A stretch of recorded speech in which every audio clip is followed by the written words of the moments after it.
हाँ दोस्तों, नमस्कार। मैं डॉक्टर सुनील बिजला आप सबके अपने यूट्यूब चैनल अतुल्य अकादमी पर एक बार पुनः स्वागत करता हूं। मित्रों, प्रश्नोत्तरी का जो सिलसिला प्रारंभ हुआ है, आपने प्रश्नोत्तर भाग 1 देख लिया है, जिसमें 50 प्रश्न हमने दिया, जिसमें से कुछ मानवीय भूल और त्रुटि के कारण 1 या 2 प्रश्नों के उत्तर या विकल्प के चुनाव में कमी थी। परंतु सेट 2 में कोशिश हमारी है कि कोई गलती न जाए और आपको उचित श्रेष्ठ प्रश्नों की श्रृंखला प्राप्त हो। तो आज सेट 2 में मैं हिंदी साहित्य के इतिहास के महत्वपूर्ण 30 प्रश्नों को लेकर के उपस्थित हो रहा हूं। मित्रों, कुछ स्टूडेंट्स कह रहे हैं कि सर विकल्प पर टिक लगाएं, तो स्पष्ट बता दूं कि मैं गांव में हूं, मेरे पास न लैपटॉप है, न मेरे पास किसी प्रकार का कोई साधन है। मैं किस प्रकार से आप तक ये सेवाएं लगातार दे रहा हूं, आप लॉकडाउन की शुरुआत से देख रहे होंगे। केवल मुझे पता है कि इस समय परिस्थितियां ऐसी हैं कि सभी अंधकार में बैठे हैं, क्योंकि ज्यादातर बच्चे जो इलाहाबाद से, दिल्ली से, हरियाणा से, पटना से और भी अन्य जिलों से जाकर अपने घर पे बैठे हैं, वो पुस्तक लेके नहीं गए थे, क्योंकि उनको पता था कि बहुत जल्द हम वापसी करेंगे। परंतु पुस्तक भी साथ नहीं है इस समय, इसलिए मुझे बार बार वीडियो बनाना पड़ रहा है और किस मजबूरी में रहा हूं उसको समझिएगा। तो आशा है कि आप मेरा सहयोग करेंगे और हम आप सबके साथ लगातार चलने के लिए बिल्कुल तैयार है। मित्रों, चलिए सेट नंबर 2 के पहले प्रश्न में जाते हैं। जैसे भी हो कमेंट अवश्य लिखिएगा। तोड़ने ही होंगे मठ और गढ़ सब, यह पंक्ति किस रचनाकार की है? प्रश्न है प्रश्न नंबर 1 में ऑप्शन 1 है Trilochan Shastri, option B Muktibodh, option C Nagarjun और ऑप्शन डी शिवमंगल सिंह सुमन। तो जाहिर सी बात है, अपना उत्तर आप लोग देते रहें। बिल्कुल सही उत्तर आ रहा है और ये रहा प्रश्न नंबर 1 का बी, मुक्तिबोध की कविता यह है। प्रश्न नंबर 2, ध्रुत झरो जगत के जीर्ण पत्र, पंक्ति के रचनाकार कौन है? यह रचनाकार हैं option A Sumitranandan Pant, option B Suryakant Tripathi Nirala, option C Jaishankar Prasad और ऑप्शन डी चतुरसेन शास्त्री। प्रश्न नंबर 3 पर चलते हैं। बिहारी की अब आप इसमें देखें प्रश्न नंबर 2 का उत्तर क्या होगा, तो प्रश्न नंबर 2 का ए सुमित्रानंदन पंत आंसर होगा, उत्तर होगा। प्रश्न नंबर 3 पे चलते हैं। हिंदी की प्रसिद्ध पत्रिका कल्पना कहां से प्रकाशित होती थी या हुआ करती थी? ऑप्शन ए इलाहाबाद से होती थी, ऑप्शन बी मुरादाबाद से होती थी, ऑप्शन सी हैदराबाद से होती थी या ऑप्शन डी जुहानाबाद से होती थी। निश्चित तौर पर मित्रों, यह हैदराबाद से प्रकाशित होने वाली पत्रिका कल्पना अपने समय में एक श्रेष्ठ पत्रिका हुआ करती थी, जो समकालीन कविताओं को के विकास में अग्रणी योगदान दिया था। प्रश्न नंबर 4, हैदराबाद से निकली वो, ऑप्शन सी आपका सही है। प्रश्न नंबर 4 पे चलें। मधुप गुनगुना कर कह जाता, पंक्त किस कवि की है या किसकी है? ऑप्शन ए रामेश्वर शुक्ल की है, ऑप्शन बी दीनानाथ सरणे की है, ऑप्शन सी चतुरसेन शास्त्री की है, ऑप्शन डी जयशंकर प्रसाद की है। तो प्रश्न नंबर 4 का ऑप्शन डी सही है। जयशंकर प्रसाद महोदय की ये पंक्ति है, जिसे आप लोगों की स्क्रीन पर जो दिखाई दे रहा है, ये जयशंकर प्रसाद की पंक्ति है। आप लोग जरूर नोट्स बनाते चलें, प्रश्नों की श्रृंखला को कहीं नोट करते चलें, क्योंकि मेरी पूरी कोशिश होगी कि आप सबको बिल्कुल अच्छा यूजीसी नेट के करीब ले जा सकूं। प्रश्न नंबर 5, दुखवा में कासे कहूं मोरी सजनी, दुखवा में कासे कहूं मोरी सजनी किसकी कहानी है? ऑप्शन ए सियाराम शरण गुप्त की, ऑप्शन बी देवी प्रसाद पूर्ण की, ऑप्शन सी चतुरसेन शास्त्री की या ऑप्शन डी रामधारी सिंह दिनकर की। तो ऑप्शन सी इसमें सही है, यानी प्रश्न नंबर 5 का सी चतुरसेन शास्त्री। प्रश्न नंबर 6 में प्रैक्टिकल क्रिटिसिज्म किसकी रचना का नाम है? Option A T S Eliot, option B Richards, option C Freud और ऑप्शन डी वर्ड्सवर्थ। तो प्रश्न नंबर 6 का ऑप्शन बी रिचर्ड्स बिल्कुल सही आंसर है। प्रश्न नंबर 7 पे चलते हैं। आप लोग जरूर कमेंट लिखते रहें, कमेंट बॉक्स में जाकर के इन समस्त उत्तरों को, प्रश्नों का उत्तर देने की खुद से कोशिश करिए। आप सबकी कमेंट हम अवश्य पढ़ते हैं। आनंद आता है कि कितने भले कोई स्टूडेंट आपको आंसर दे दिया है या मैं बोल रहा हूं आंसर को, लेकिन फिर भी आप लोगों को अपना आंसर अपने ढंग से देना चाहिए, क्योंकि खुद के प्रति सिर्फ हॉनेस्ट होना बहुत इंपॉर्टेंट है। और आप निश्चित तौर पर लिखें, मुझे बहुत आनंद आता है। प्रश्न नंबर 7, सीक्रेट बोर्ड किसकी रचना है? सीक्रेट बोर्ड किसकी रचना है? ऑप्शन ए अरस्तु की, ऑप्शन बी एलियट की, ऑप्शन सी रिचर्ड्स की और ऑप्शन डी विलियम केरी की। प्रश्न नंबर 6 का प्रैक्टिकल क्रिटिसिज्म और का ऑप्शन बी रिचर्ड्स सही था, पता नहीं मैंने बोला या नहीं, आप लोग ध्यान दीजिएगा। ऑप्शन बी रिचर्ड्स सही है। प्रश्न नंबर 7 सीक्रेट बुक किसकी रचना है? तो ऑप्शन ए अरस्तु, option B Eliot, option C Richards और ऑप्शन डी विलियम केरे। तो जाहिर सी बात है प्रश्न नंबर 7 का बी एलियट उत्तर एकदम सही है। मित्रों अब आगे बढ़ते हैं प्रश्न नंबर 8 पे। प्रेम प्रेम ते होए प्रेम ते पार ही पाए पंक्ति के कवि का नाम क्या है या पंक्ति का कवि है? Option A Madhavdas, option B Nanddas, option C Surdas और ऑप्शन डी प्रेमदास। तो जाहिर सी बात है ऑप्शन सी सूरदास इसमें सही उत्तर होगा। प्रश्न नंबर 9 मिश्र बंधुओं ने किस रीत मुक्त कवि को अव्वल नंबर का रसिया कहा है? ध्यान से सुनिएगा, मिश्र बंधुओं ने किस रीत मुक्त कवि को अव्वल नंबर का रसिया कहा है? तो ऑप्शन ए बेनी प्रवीण को, ऑप्शन बी बेनी बंदीजन को, ऑप्शन सी घनानंद को, ऑप्शन डी बेताल बंदीजन को। तो जाहिर सी बात है उत्तर प्रश्न नंबर 9 का उत्तर बेताल बंदीजन सही होगा। प्रश्न नंबर 10 कबीर को अवधि का प्रथम कवि किसने माना है? कबीर को अवधि का प्रथम कवि किसने माना है? ऑप्शन ए बाबूराम सक्सेना जी ने, ऑप्शन बी हजारी प्रसाद हर प्रसाद शास्त्री जी ने, ऑप्शन सी हजारी प्रसाद द्विवेदी ने और ऑप्शन डी दशरथ शर्मा ने। तो जाहिर सी बात है 10 का ए बाबूराम सक्सेना ने। प्रश्न नंबर 11 प्रतीकवादी नाटकों की सार्थक संज्ञा क्या दी जा सकती है? ध्यान दें, प्रतीकवादी नाटकों की सार्थक संज्ञा क्या दी जा सकती है? ऑप्शन ए अन्य रूप, ऑप्शन बी अन्योपदेशिक, ऑप्शन सी अन्योक्ति कथन और ऑप्शन डी अन्य वाचार्थ। तो जाहिर सी बात है प्रश्न नंबर 11 का ऑप्शन बी अन्योपदेशिक कहा जा सकता है। प्रश्न नंबर 12 पे पहुंचते हैं। हिंदी में समस्या नाटक का जन्मदाता किसे माना जाता है? हिंदी में समस्या नाटक का जन्मदाता किसे माना जाता है? तो ऑप्शन ए उपेंद्र नाथ अश्क, option B Lakshmi Narayan Lal, option C Lakshmi Narayan Mishra और ऑप्शन डी वृंदावन लाल वर्मा। तो ऑप्शन सी इसमें बिल्कुल सही है, लक्ष्मी नारायण मिश्र होता है। अक्सर हम लक्ष्मी नारायण लाल और लक्ष्मी नारायण मिश्र में बहुत कंफ्यूज हो जाते हैं। मित्रों लक्ष्मी नारायण मिश्र एक ऐसा व्यक्तित्व है जिसने अपने जीवन में संपूर्ण नाटकों को केवल 3 अंकों में लिखने का कार्य किया, जबकि लक्ष्मी नारायण लाल का जो अगर हम बात करें तो लक्ष्मी नारायण लाल एक ऐसे व्यक्तित्व है जो हिंदी में किसी भी साहित्यकार से ज्यादा सबसे ज्यादा नाटक लिखने का उत्क्रम किया था। उपेंद्र नाथ दास को सामाजिक और समस्या परक नाटक लिखने के लिए जाना जाता है, तो जबकि वृंदावन लाल वर्मा को ऐतिहासिक नाटककार या ऐतिहासिक उपन्यास के रूप में समझा जाता है। मित्रों प्रश्न नंबर 13 पर चलते हैं। हिंदी में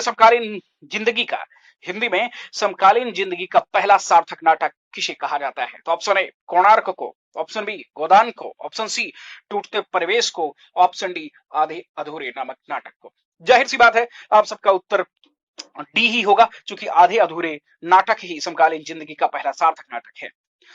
प्रश्न नंबर 14 की तरफ चलते हैं। मुन्नी की डायरी किसका उपन्यास है? तो पहला ऑप्शन है आदित्य प्रसन्न राय, ऑप्शन बी डॉक्टर देव राय और ऑप्शन सी श्रीनाथ सिंह और ऑप्शन डी गिरजादत्त शुक्ल। मित्रों सबसे बड़ी बात बता दूं कि ऑप्शन ए आदित्य प्रसन्न राय तो इसमें सही है, लेकिन इसके बारे में थोड़ा सा जान लीजिए आप।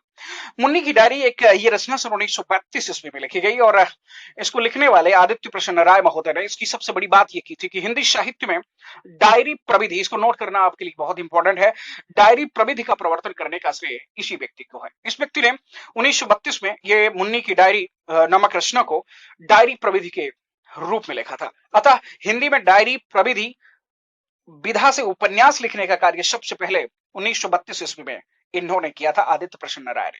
आगे प्रश्न नंबर 15 पे आते हैं। हिंदी में सहयोगी उपन्यास लेखन की शुरुआत कब से मानी जाती है? ध्यान दीजिएगा, हिंदी में सहयोगी उपन्यास लेखन की शुरुआत कब से मानी जाती है या मानी गई है? ऑप्शन ए 1925 से, ऑप्शन बी 1926 से, ऑप्शन सी 1927 से या फिर 1928 से। मित्रों याद रखिएगा ऑप्शन सी 1927 तो इसका उत्तर सही है, लेकिन आपको अब ये दिमाग में कौधा होगा ये सहयोगी उपन्यास लेखन की शुरुआत का प्रश्न कहां से आ गया।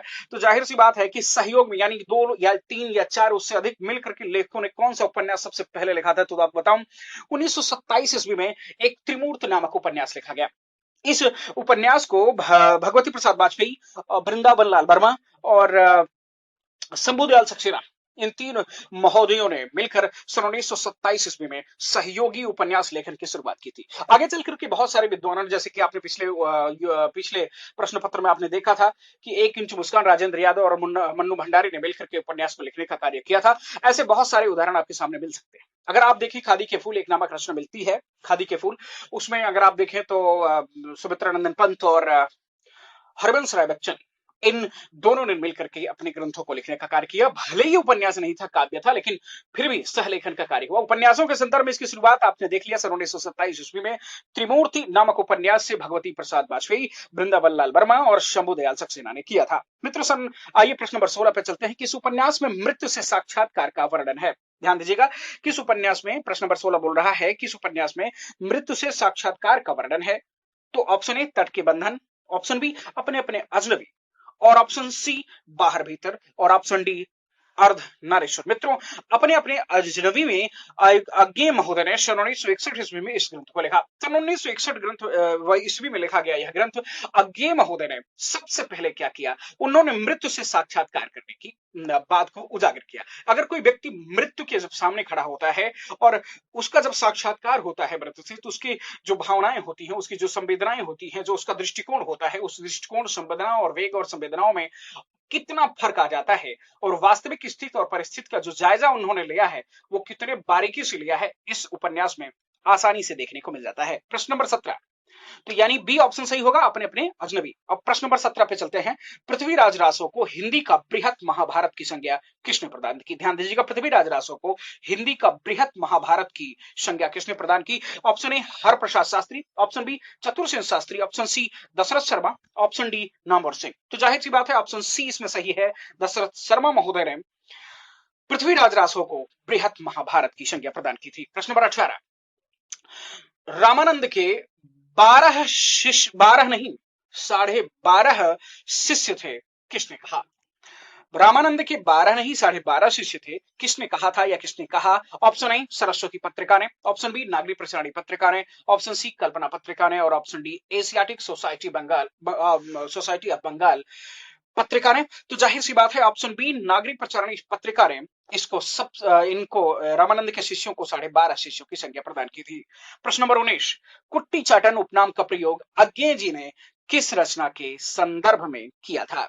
यानी इन्होंने किस रचना में कुट्टी चाटन का उपनाम का प्रयोग किया था? ऑप्शन ए युग संधियों पर, ऑप्शन बी धार और किनार पर, ऑप्शन सी केंद्र और परिधि पर, ऑप्शन डी सबरंग और कुछ राग पर।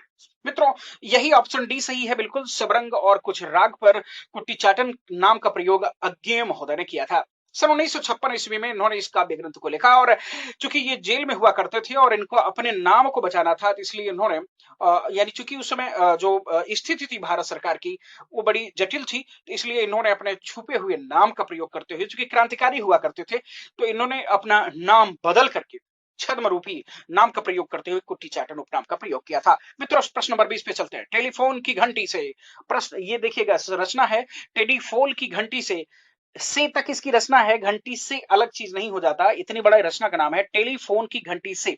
किसकी रचना का नाम है या किसकी रचना है?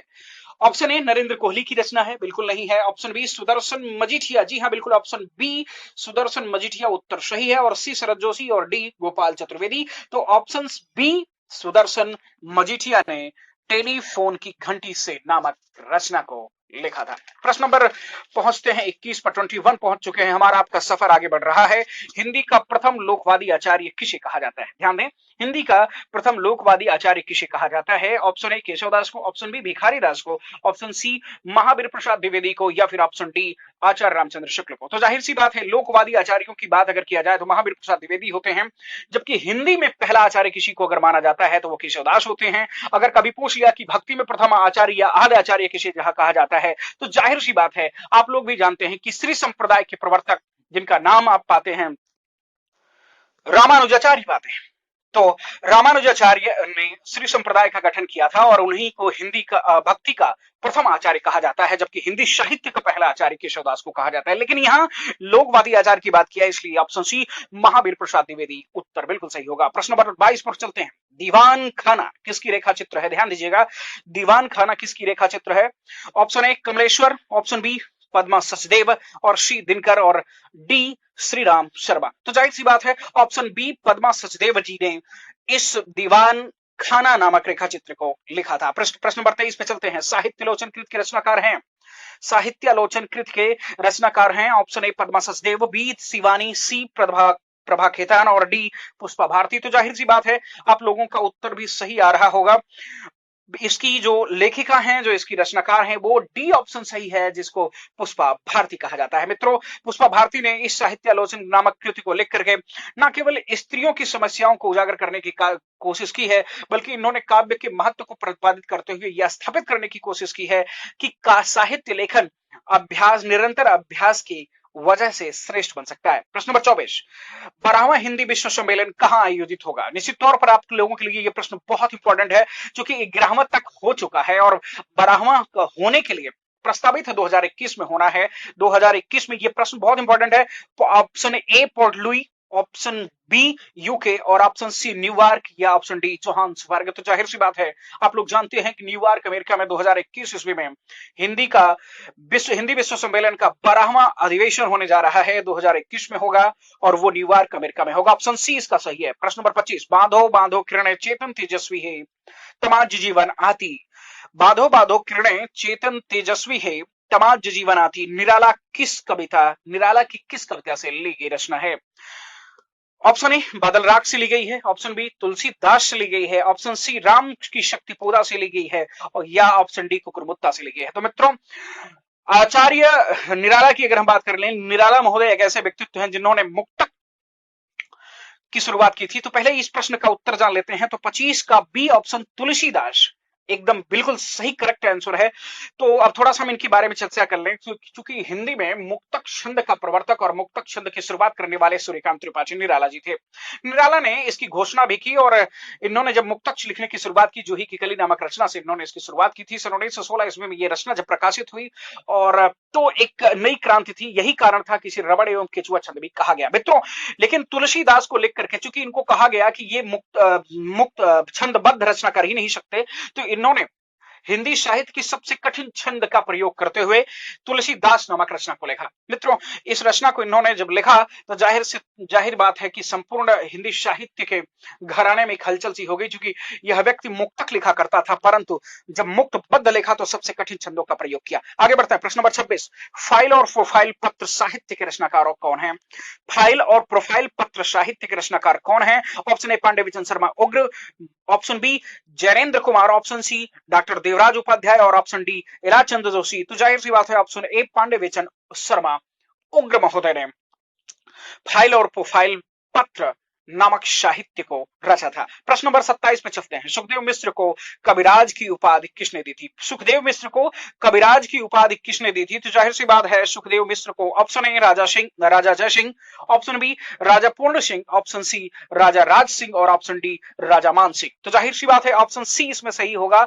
राजा राज सिंह ने सुखदेव मिश्र को कविराज की उपाधि प्रदान की थी। रीतकाल की इस कवि के बारे में अगर बात किया जाए तो इस कवि ने रीति पद्धतियों को न केवल उजागर किया था, बल्कि अपनी मनोछंद को स्पष्ट करते हुए आचार्यों में अपनी जगह बनाई थी। प्रश्न नंबर 28, आक्रोश की भाषा का पहला प्रयोग सराहपा ने किया था। आक्रोश की भाषा का सबसे पहला प्रयोग सराहपा ने किया था। यह कथन किस व्यक्ति का है? ऑप्शन ए नामवर सिंह का है या ऑप्शन बी बच्चन सिंह का है, ऑप्शन सी शमशेर सिंह का है या ऑप्शन डी राज बहादुर सिंह का है। तो जाहिर सी बात है ऑप्शन बी बच्चन सिंह बिल्कुल सही आंसर होगा आपका। आक्रोश की भाषा का मतलब अपनी दुखों, अपने सुखों और सामान्य जनता की बात करने वाला पहला कवि कौन था? तो सराहपा था। ऐसी बात बच्चन सिंह ने स्वीकार किया है। प्रश्न नंबर 29 पे आते हैं। पहला सरस्वती सम्मान हिंदी में किसे प्राप्त हुआ था? तो ऑप्शन ए हरिवंश राय बच्चन को, ऑप्शन बी लीलाधर जगुड़ी को, ऑप्शन सी नरेंद्र कोहली को या ऑप्शन डी रमेश चंद्र शाह को। तो जाहिर सी बात है ऑप्शन ए आपका करेक्ट आंसर होगा। हरिवंश राय बच्चन जी को हिंदी का पहला सरस्वती सम्मान प्राप्त हुआ था। मित्रों, प्रश्न नंबर 30 पे आते हैं।